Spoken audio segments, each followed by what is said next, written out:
So continuing on here, I'm going to share like 1, 2, 3, 4 parts, 4 little sections here.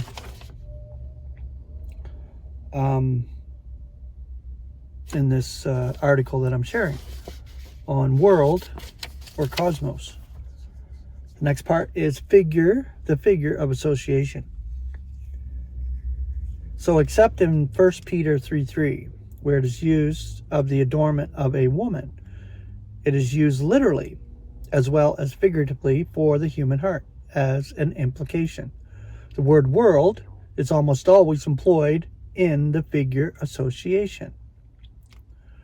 But this has now become so common that we call it a faded figure and do not mark it in the keyword addition. Perhaps James 3:6 should also be classed under implications, as it compares the tongue with the world of injustice. Elsewhere, there's little apparent likeness, but only association. The social structure or system of mankind is usually put for those included in it. Thus we read that God thus loves the world. Present tense, loves the world. When you look at John 3:16, it's mistranslated in the King James Version.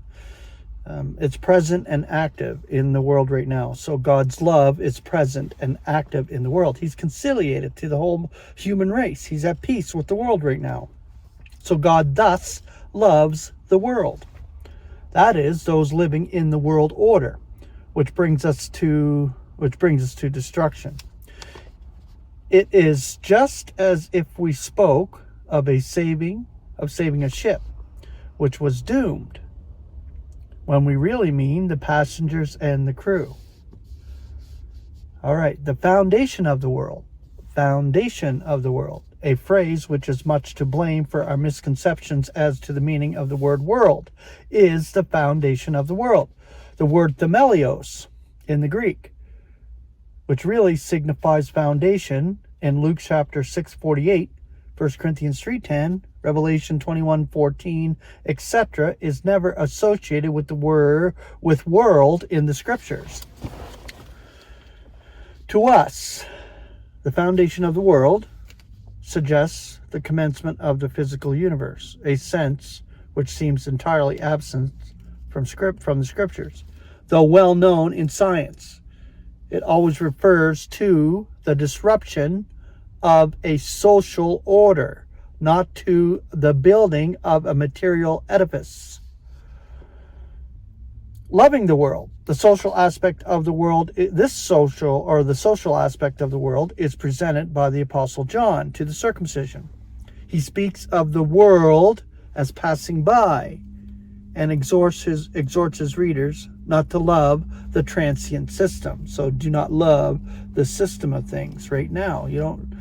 We're not of this world, I put it that way. So as believers, we're in it, but not of it. Example. Because everything in the world, the desire of the flesh, the desire of the eyes, and the ostentation of living is not of the Father. 1 John 2:16. Thus, who do not realize that John is a minister of the circumcision, put this into contrast with heaven.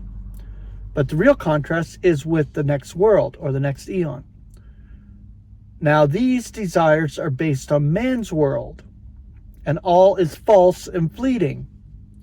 True, it comes out of God, and it is in accord with his intention to humble humanity, but it is not of the Father, who will make a world in the next eon, based on his own ability and carried out through his anointed, which is Christ, which is worthy of love, and which will present or bring the truest and deepest satisfaction. The present world, the passing political and social economic order is in man's day and dependent on human organizations, intended to reveal the incapacity of mankind. The next world or eon will be in Jehovah's day, the 1,000 years, and dependent on divine discipline, rod of iron, or a club of iron, which Christ will rule with, intended to display the power of God and his anointed, which is Christ. Hence, it is that his kingdom and his saints cannot be of this world. Exactly.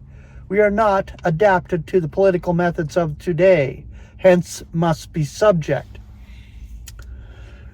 We are out of harmony with the social and business worlds, so cannot take the lead. Exactly. But in the world that lies ahead of us, all this will be reversed. We will be intimates of the sovereign and part of that government, the celestial government. Our names will be in the first book of the social calendar. Our possessions will be limitless.